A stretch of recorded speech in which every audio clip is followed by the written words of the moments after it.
Êxodo capítulo 33, aqui leremos. No capítulo anterior, nós vimos, meditamos, o povo exige deuses de ouro, onde nós vimos que Deus se aborrece, Deus abomina a idolatria. E nesse momento, convido você a pensar comigo, a examinar com zelo as Escrituras. Vamos iniciar a leitura. O anjo de Deus à frente do povo. Yahvé orientou Moisés, : Vai, sobe deste lugar, tu e o povo que tiraste do Egito, e ide para a terra que prometi com juramento a Abraão, Isaque e Jacó, afirmando: eu a darei à tua descendência. Observemos aqui que Deus fala assim: vai, sobe deste lugar, tu e o povo que tiraste do Egito. Deus está se referindo, dizendo a Moisés que o povo dele, o povo de Moisés, e nos dá um temor no coração de saber que Moisés, sendo um sacerdote, como Arão também, eles responderão pela responsabilidade pelo um povo, assim como os pastores nos dias de hoje. Ele é o anjo da igreja, ele é o responsável pelo rebanho, ele dará contas de tudo que fizer. Então, veja só que nós vamos ler o comentário da Bíblia King James. As promessas de Deus não voltam atrás. Não há vida no passado, só experiências. O crente deve confiar no Senhor e sempre seguir em frente, avançar, a fim de entrar na plenitude da paz e de alegria de Yahvé, o Senhor. E a promessa aqui não foi para Moisés, foi para Abraão, Isaque e Jacó. Versículo 2 agora da Almeida Revista Corrigida. E enviarei um anjo adiante de ti, abre parênteses, e lançarei fora os cananeus e os amorreus e os heteus e os ferezeus e os heveus e os jebuseus, fecha parênteses, a uma terra que mana leite e mel, porque eu não subirei no meio de ti, porquanto és povo obstinado, para que não te consumas, para te não consuma eu no caminho. Na King James, versículo 2: enviarei adiante de ti um anjo, expulsarei os cananeus, os amorreus, os hititas, os ferezeus, os heveus e os jebuseus. Versículo 3: sobe para uma terra que mana leite e mel. Eu, contudo, não subirei no meio de ti, porquanto és povo insubordinável, de dura serviço, e caso seguisse convosco, eu vos poderia exterminar ao longo do caminho. Veja só, a presença pessoal de Yahvé, antes assegurada ao seu povo, no capítulo 32, versículo 21, que lemos, agora é temporariamente retirada por causa do pecado. Repito, a presença pessoal de Deus, antes assegurada ao seu povo, agora é temporariamente retirada por causa do pecado. Aliás, é basicamente isso que qualquer pecado faz: nos afasta do Senhor, e não precisa mais nada para estarmos perdidos. É muito sério. O pecado, ele é cruel. O pecado nos afasta do Senhor.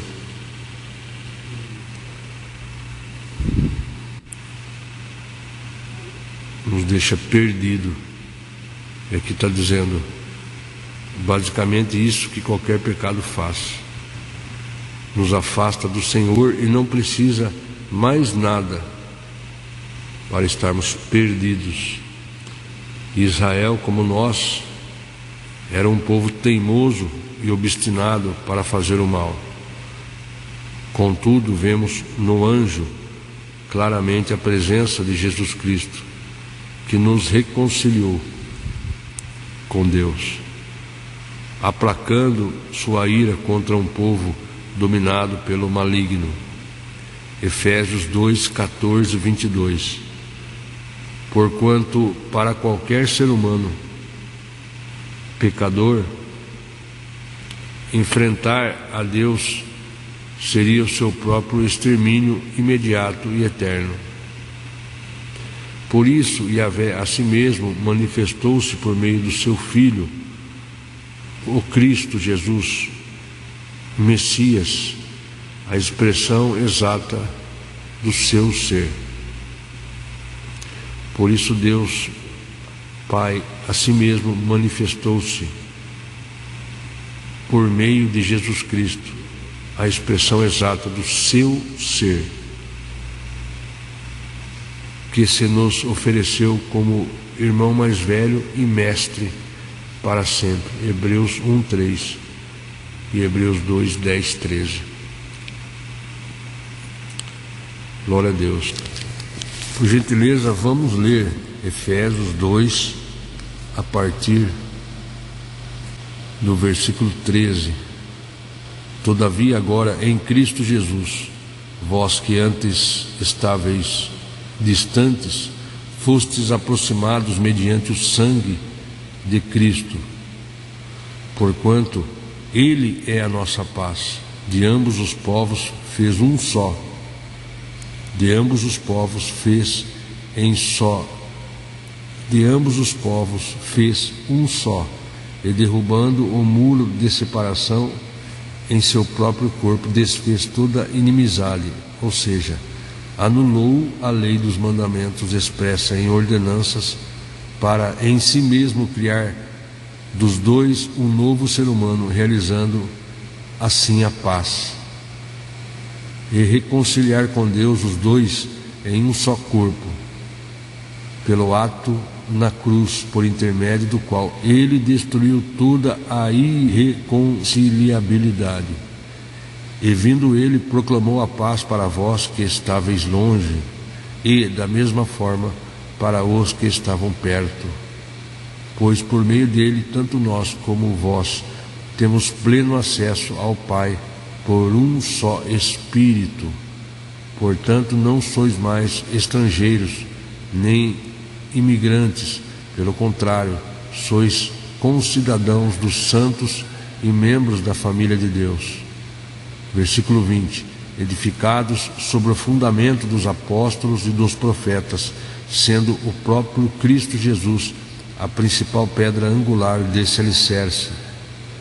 Nele, o edifício inteiro, bem ajustado, cresce para ser um templo santo no Senhor, no qual também vós juntos sois edificados para a morada de Deus no Espírito. Veja só, aqui está falando sobre a nova humanidade em Cristo. Nós lemos aqui no versículo 14: porquanto Ele é a nossa paz, de ambos os povos fez um só, e derrubando o muro de separação em seu próprio corpo, desfez toda inimizade. Ou seja, anulou a lei dos mandamentos expressa em ordenanças, para em si mesmo criar dos dois um novo ser humano, realizando assim a paz. Veja só, Paulo usa uma ilustração, a sua explanação, a barreira que havia na corte dos gentios no templo em Jerusalém, e que servia para separar os judeus, abre parênteses, puros, fecha as parênteses, dos gentios, abre parênteses, impuros, fecha parênteses. Arqueólogos descobriram, em meados dos séculos 20, fragmentos de pedra com inscrições proibindo, sob pena de morte, a entrada de gentios nas áreas destinadas aos judeus no templo.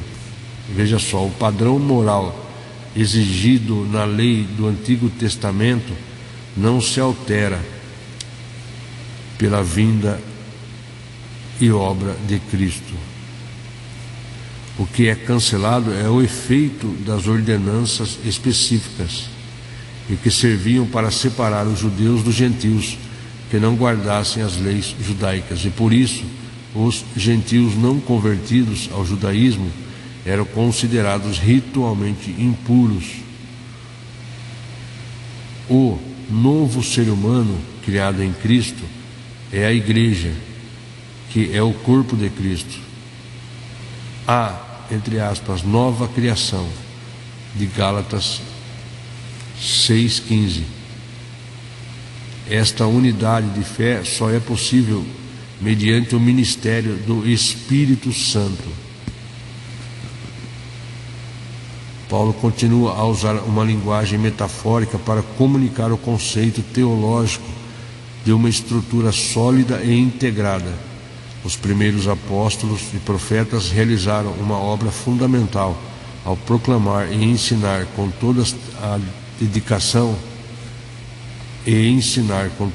a dedicação a palavra de Deus. 1 Coríntios 3, 10, 11. Toda a estrutura, no entanto, depende de Cristo, a rocha de fundamento, o alicerce, pedra angular, a rocha, como em Isaías 28:16, que usa a mesma terminologia em sua tradução grega dos antigos manuscritos hebraicos, a Septuaginta, como uma designação messiânica, Mateus 21:42. Aí nós lemos: nele o edificou inteiro, bem ajustado, cresce para ser um templo santo do Senhor, versículo 21. O supremo arquiteto, que é Deus, projetou, e ele mesmo é a base do templo que constrói, no qual os gentios, ou seja, os não-judeus, fazem parte integral do edifício, não como anexos ou simples dependências, abre parênteses, como na tradição judaica no passado, fecha parênteses. A ilustração de um edifício em construção comunica perfeitamente o sentido do crescimento dinâmico da igreja e seu propósito. Continuando em Êxodo 33, agora no versículo 4. Assim que o povo ficou sabendo dessas duras palavras, pôs-se a prantear desesperadamente, e nenhum deles vestiu seus enfeites costumeiros. Assim que o povo ficou sabendo dessas duras palavras, quais palavras? Eu vos poderia exterminar ao longo do caminho. Não, quais duras palavras? Versículo 3 que lemos: sobe para uma terra que mana leite e mel, eu, contudo, não subirei no meio de ti, porquanto és povo insubordinável, de dura serviço, e caso seguisse convosco, eu vos poderia exterminar ao longo do caminho. Versículo 4: assim que o povo ficou sabendo dessas duras palavras, pôs-se a prantear desesperadamente, e nenhum deles vestiu seus enfeites costumeiros. Versículo 5: entretanto, Yahvé reiterou a Moisés, dize aos filhos de Israel: sois um povo renitente, de dura serviço. Se por mais um momento subisse em vosso meio, é certo que eu teria de vos destruir.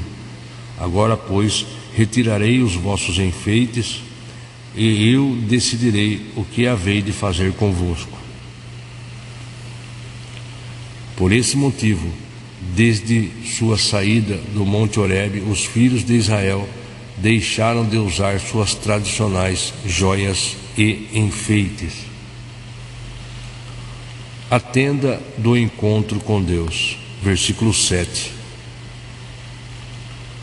Ora, Moisés costumava montar uma tenda do lado de fora do acampamento e a chamava de tenda do encontro. Todas as pessoas que tinham uma questão para formular a Yahvé dirigiam-se à tenda do encontro, que ficava armada fora do acampamento. Quando Moisés caminhava na direção da tenda, todo o povo se lamentava. Cada um permanecia em pé na entrada da sua própria tenda e apenas seguiam Moisés com o olhar até que entrasse na tenda. E acontecia que quando Moisés entrava na tenda, baixava uma coluna de nuvem, parava à entrada da tenda e o Senhor falava com Moisés. Sempre que o povo observava a coluna de nuvem parada à entrada da tenda, todos se ajoelhavam em frente à entrada de suas próprias tendas e curvavam-se com o rosto rente à terra, em sinal de respeito e adoração ao Senhor. Versículo 11. Então Yahvé, o Senhor, falava com Moisés face a face, como quem conversa com seu amigo. Depois Moisés retornava ao acampamento. Contudo, o jovem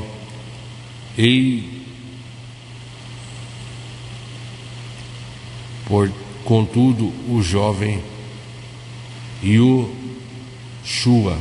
bin Nun, Josué, filho de Nun, que servia a Moisés como seu auxiliar, não se ausentava de dentro da tenda.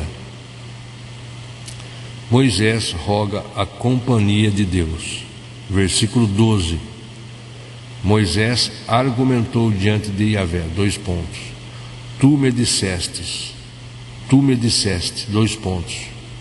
faze subir este povo, mas não me revelaste quem mandarás comigo.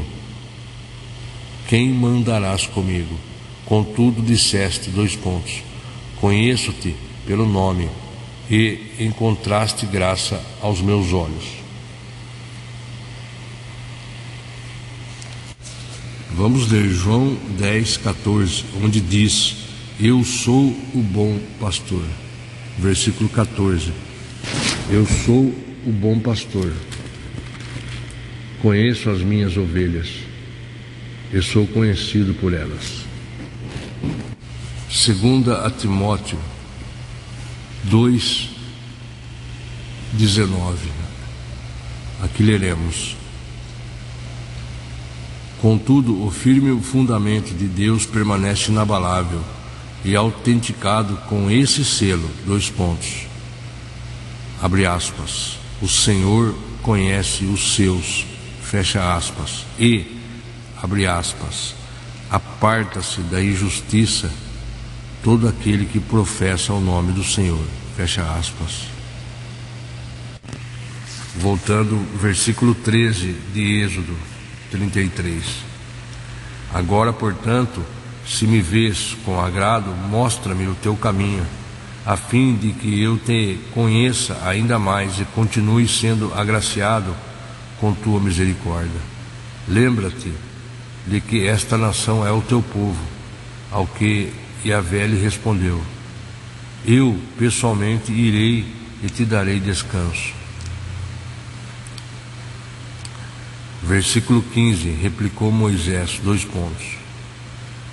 abre aspas, se não vieres tu mesmo, não nos faça sair daqui.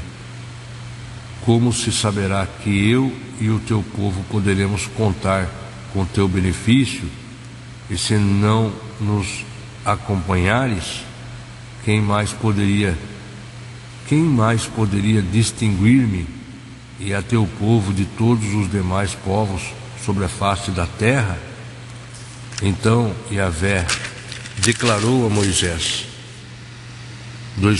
abre aspas, farei ainda o que me pede, porquanto verdadeiramente tenho me agradado de ti e conheço-te pelo nome. Na versão Almeida Revista Corrigida, está escrito: Então disse o Senhor a Moisés, farei também isto que tens dito, porquanto achaste graça aos meus olhos e te conheço por nome. Vamos abrir em Tiago 5,16. Aqui leremos: portanto, confessai vossos pecados uns aos outros e orai uns pelos outros para serdes curados. A súplica de uma pessoa justa é muito poderosa e eficaz. Continuando, versículo 18: Moisés roga a Deus que lhe mostre a sua glória. Versículo 18. Agora vou ler da Almeida Revista Corrigida. Então ele disse, rogo-te que me mostres a tua glória. Vamos ler 1 Timóteo 6,16. O único que é imortal e habita em luz inacessível, a quem ninguém viu, nem pode ver, a ele sejam honra e poder para sempre. Amém. Voltando na King James, agora no Êxodo, vou ler novamente o versículo 18, onde fala: Moisés quer ver a glória de Deus. Moisés então suplicou a Yahvé: rogo-te que me reveles a tua glória.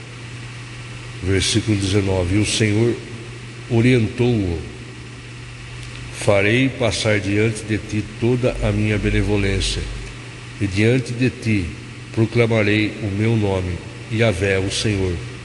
Terei misericórdia de quem eu decidir ter misericórdia, e terei compaixão a quem eu desejar ter compaixão. Na Almeida Revista Corrigida, versículo 19, está escrito: porém ele disse,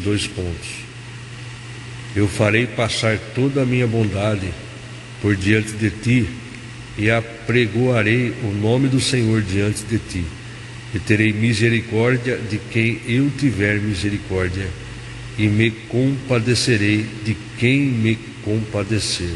Vamos ler Romanos 4. Ora, o salário daquele que trabalha não é considerado como favor, mas como dívida. É onde está falando aqui em Romanos 4. Abraão creu e foi justificado. Portanto, que diremos sobre o nosso pai humano Abraão? Se de fato Abraão foi justificado pelas obras, ele tem do que se orgulhar, mas não diante de Deus. Entretanto, o que diz a Escritura? Abraão creu em Deus, e isso lhe foi creditado como justiça. Ora, o salário daquele que trabalha não é considerado como favor, mas como dívida. Todavia, ao que não trabalha, mas crê em Deus, que justifica o ímpio, sua fé lhe é creditada como justiça.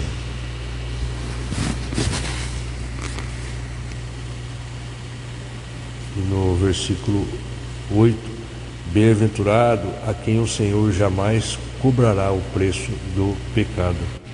Vejamos, Deus continua considerando e se entristecendo com as pessoas, com os pecados cometidos pelo pecador arrependido, convertido. Contudo, o Espírito de Deus move esse pecador a reconhecer os erros praticados e confessar seus pecados ao Senhor, que o perdoa e lhe restitui a alegria espiritual do salvo.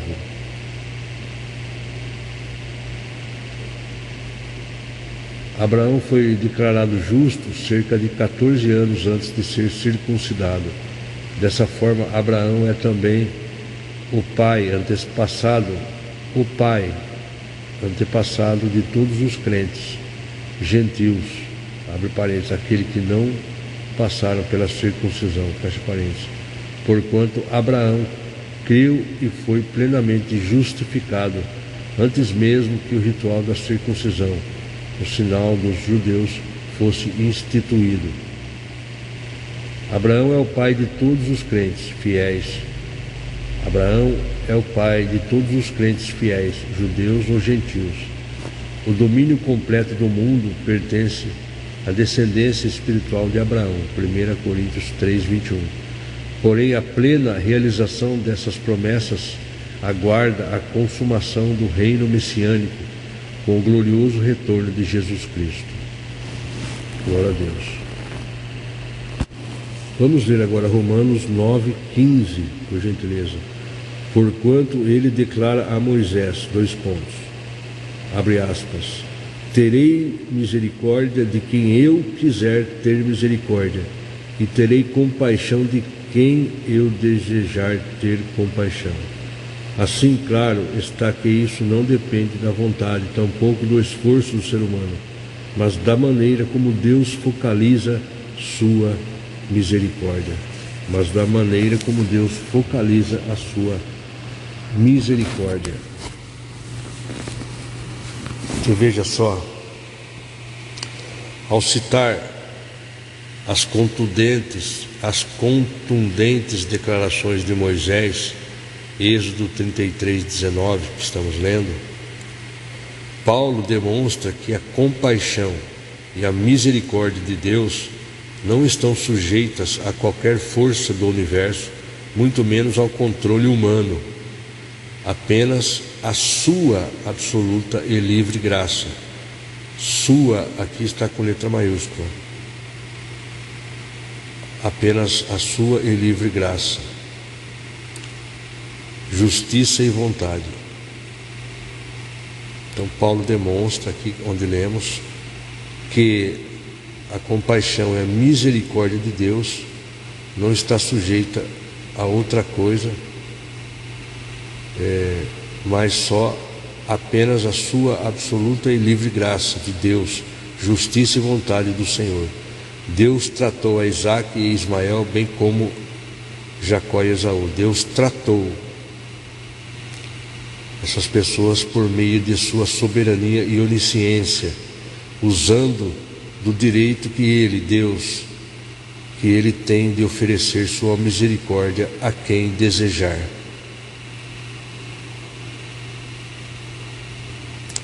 Versículo 18. Portanto, ele tem misericórdia de quem deseja e endurece o coração de quem quer. Veja só, Deus, em geral, não impede ninguém de fazer o mal. Isso não quer dizer que o faraó de Êxodo foi criado para ser um homem cruel e insensível, mas diante das circunstâncias que o deveriam ter levado ao arrependimento, ele, por sua livre decisão, permaneceu incrédulo e duro de coração. Deus não é arbitrário em sua misericórdia. Deus não é arbitrário em sua misericórdia. Paulo revela que o grande motivo da rejeição de Israel por Deus é sua renitente incredulidade.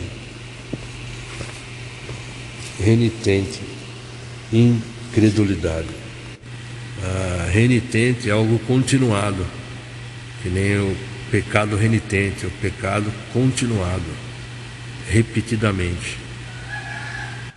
Renitente, ou aquele que renite, que teima, obstinado. Então, renitente é aquele que persiste, que teima, que é teimoso em continuar pecando, por exemplo. É um pecado renitente, é um pecado contumaz. Ele insiste no erro, ao invés de abandonar o erro. Abandonar os nossos erros, abandonar o nosso pecado, isso que é o necessário. Voltando em Êxodo, agora no versículo 20, e acrescentou 2 pontos. Não poderás ver a minha face, porque o ser humano não pode ver-me e permanecer vivo. Versículo 21, e concluiu o Senhor, 2 pontos. Eis que um bom lugar junto a mim, põe-te sobre a rocha. Quando passar a minha glória, eu te colocarei em uma fenda da rocha e te cobrirei com a palma da mão até que eu tenha passado. Depois tirarei a palma da mão e me verás pelas costas. Minha face, todavia, não se poderá ver. Na versão ARC, versículo 20: E disse mais: Não poderás ver a minha face, porquanto homem nenhum verá a minha face e viverá. Vamos ler Apocalipse 1, 16, 17. Tinha em sua mão direita 7 estrelas, e de sua boca saía uma espada com 2 gumes afiados. Seu rosto era como o próprio sol quando brilha em todo o seu esplendor. Versículo 17. Assim que o admirei, caí a seus pés como se estivesse morto. Então ele colocou sua mão direita sobre mim e disse, 2 pontos: Não tenhas medo, eu sou o primeiro e o último.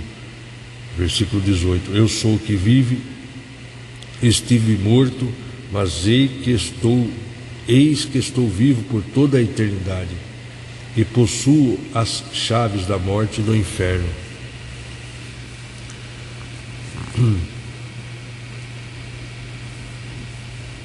Só um comentário que vamos ler aqui da Bíblia King James. Deus sustenta os anjos das igrejas em sua mão direita, o que significa posição de grande honra e responsabilidade. A espada, longa e afiada dos 2 lados, representa o poder e o direito que Cristo tem de julgar e executar as devidas sentenças contra os impenitentes. Hebreus 4, 12 e 13. Porquanto a palavra de Deus é viva e eficaz, mais cortante que qualquer espada de 2 gumes, capaz de penetrar até o ponto de dividir a alma e espírito, juntas e medulas, e é sensível para perceber os pensamentos e as intenções do coração. E não há criatura alguma incógnita aos olhos de Deus. Absolutamente tudo está descoberto e às claras diante daquele a quem devemos prestar contas. A palavra de Deus é viva e eficaz, mais cortante que qualquer espada de 2 gumes. A expressão total de Deus foi revelada aos seres humanos por meio da pessoa de Jesus Cristo, a palavra encarnada, João 1, 1 ao 14, e igualmente nos foi confiada verbalmente. Essa palavra dinâmica e ativa de Deus, no cumprimento de todos os seus planos, aparece claramente tanto no Antigo Testamento quanto no Novo Testamento. Tanto a onipotente e onisciente presença do Senhor, quanto o poder de discernimento da palavra, revelam os sentimentos e intenções mais íntimas e os traz à tona da nossa consciência para que possam ser julgados. 1 Coríntios 4, 5. Vamos ler 1 Coríntios 4. Portanto, todas as pessoas devem nos considerar servos de Cristo, encarregados dos mistérios de Deus. Além disso,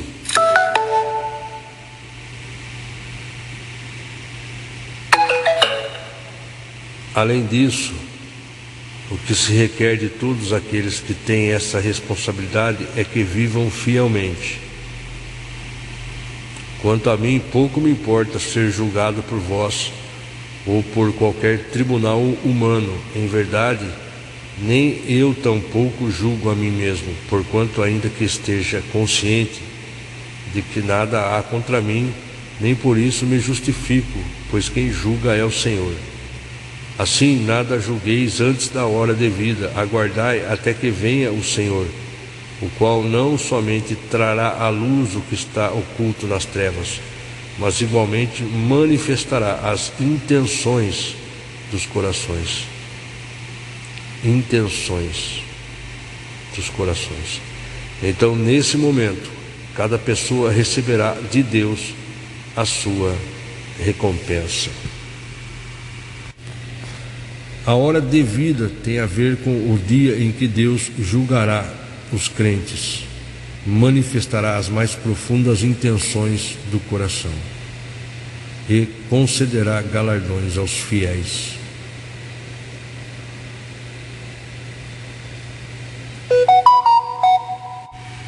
Muito bem, então concluímos a meditação desse momento no Êxodo 33, e também utilizando referências cruzadas, indo até o Novo Testamento.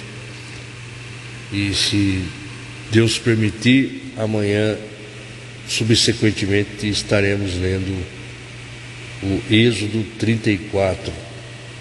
Deus escreve novas tábuas da lei.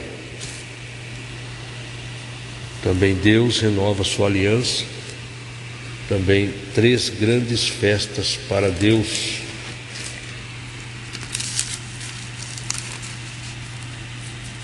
Deixa eu virar aqui a Bíblia. E a face resplandecente de Moisés. Todas as nossas dúvidas nós encontramos esclarecimento aqui, resposta aqui na Palavra de Deus. Nós estamos aprendendo, somos instruídos a ler a Palavra diariamente, a entender o que nós lemos e assim colocar em prática em nossa vida diária para a glória de Deus. Deus abençoe.